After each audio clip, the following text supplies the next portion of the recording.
السلام علیکم ناظرین، میں ہوں نیلم نواب، آپ دیکھ رہے ہیں PKN نیوز۔ شامل کرتے ہیں سب سے پہلے نیوز ہیڈ لائنز۔ وزیر اعظم پاکستان میاں محمد شہباز شریف نے نئے آرمی چیف کا تقرر کر دیا۔ لیفٹیننٹ جنرل عاصم منیر کو آرمی چیف تعینات کر دیا گیا، جبکہ لیفٹیننٹ جنرل ساحر شمشاد کو چیئرمین جوائنٹ چیف تعینات کر دیا گیا۔ سمری صدر پاکستان ڈاکٹر عارف الوی کو ارسال کر دی گئی۔ وزارت دفاع اور وفاقی کابینہ کی متفقہ منظوری کے بعد نئے آرمی چیف کا تقرر کیا گیا۔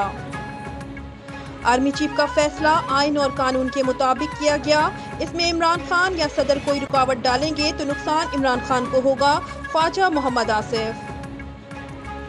سپریم کورٹ نے نااہلی کیس میں فیصل واڈا کو صبح 11 بجے پیش ہونے کا حکم دے دیا۔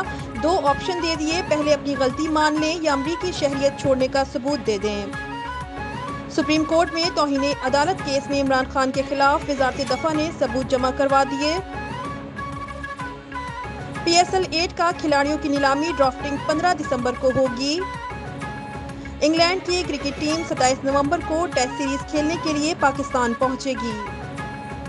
آرمی چیف کی تعیناتی میں صدر عارف الوی مجھ سے مشورہ ضرور کریں گے اور آئین اور قانون کے اندر رہ کر کھیلیں گے، عمران خان۔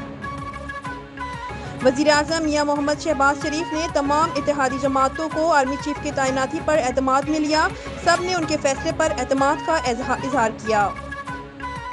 عمران خان کی ٹانگوں کا پلستر کھول دیا گیا، سفر کی اجازت، لانگ مارچ میں شرکت یقینی۔